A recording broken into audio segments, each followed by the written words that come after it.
Now it's time for 3x3 Experiment by JCD, comparing stories from ABC, CBS, and NBC.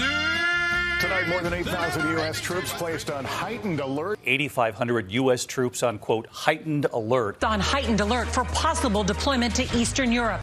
Late today, the president holding a secure video call with European leaders. It lasted 1 hour, 20 minutes. NBC Nightly News with Lester Holt. Good evening. Where words have failed to deter, the U.S. and its NATO allies are considering whether a robust display of military firepower in Eastern Europe might discourage a Russian incursion into Ukraine. The Pentagon tonight placing 8,500 troops on heightened alert status, many of them earmarked to join a NATO response force should the decision to activate it come. The president a short time ago calling it a very good meeting with total unanimity with all of the European leaders.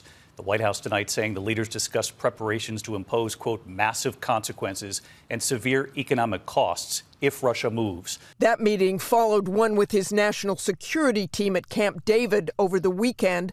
Biden could have deployed those troops to NATO immediately, but stopped short of that. NATO announced that it was putting forces on standby and is reinforcing Eastern Europe with more ships and fighter jets, a move that Russia denounced. Tonight, Russia again saying it has no plans to invade, but its posture, roughly 100,000 troops arrayed at Ukraine's doorstep, may speak otherwise. As a precaution, families of American embassy workers have been told to leave the country amid worries Russia is already planting the seeds of a political takeover. Pentagon proposals to move thousands of U.S. troops to NATO countries around Ukraine, fly bombers over the region, and send ships to the Black Sea. Navy vessels in the Baltic Seas and Russian fighter jets heading to Belarus, Ukraine's neighbor to the north. The United States has taken steps to heighten the readiness of its forces at home and abroad so that they are prepared to respond to a range of contingencies, including support to the NATO response force if it is activated. It's very clear that the Russians have no intention right now of de-escalating. I want to reinforce that as of now, the decision has been made to put these units on higher alert and higher alert only. No decisions have been made to deploy any forces from the United States at this time. The U.S. troops, which would be part of that NATO force, would include ground combat units, reconnaissance, and aviation forces. We are not deploying them now. We are not saying diplomacy is dead. After this weekend, is he more or less concerned about the possibility of a Russian invasion of Ukraine? He said last week that military action by Russia could come at any time. That remains his point of view. Why now? I wouldn't say it's a response to an abrupt moment. It's a part of an ongoing contingency planning process and discussion. What this is about, though, is reassurance to our NATO allies. Also tonight, Speaker Nancy Pelosi wants a White House briefing on the Ukraine-Russia situation for Congress. It's where we start tonight with NBC Chief Foreign Correspondent Andrea Mitchell. With fears rising that Russia could invade Ukraine, President Biden tonight considering a major show of force near Russia, putting up to 8,500 U.S. troops on a heightened alert, mostly as part of a NATO response force. Well, diplomacy is not dead, as officials from Russia and Ukraine are set to meet in Paris on Wednesday for talks with their counterparts from France and Germany. The eyes of the world are on Ukraine tonight, and CBS's Holly Williams is there. I mean, if there's a Russian ground invasion, this village is potentially in the firing line. In the village of Senkivka, under 2 miles from Ukraine's border with Russia, Tetiana Semak told us if there's an invasion, many people here will have nowhere to run.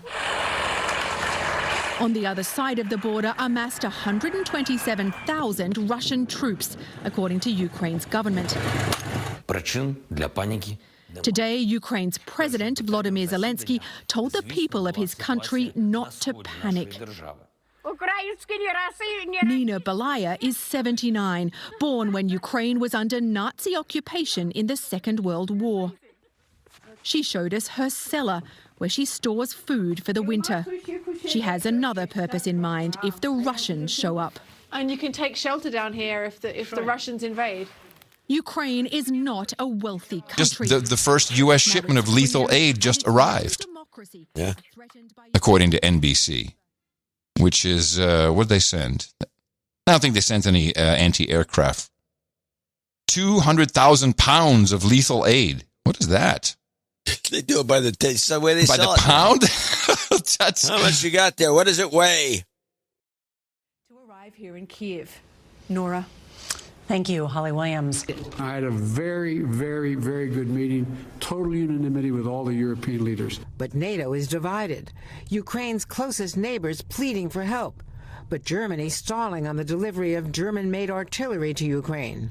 France wanting the European Union, not the U.S., to lead talks with Russia. The U.S. now ordering embassy families and civilians to leave Ukraine on commercial flights while they can, and warning civilians not to travel to Ukraine or Russia. Upsetting Ukraine's government, which called those moves excessively cautious and premature.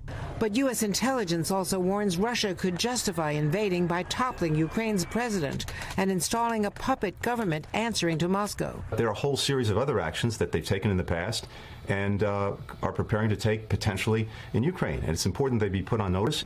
The U.S. is letting Russia know it could slap new export bans on semiconductors, potentially crippling Russia's strategic industries and military. Bring in Kelly O'Donnell now from the White House. Kelly, do we know when the president will make a decision on any troop deployments?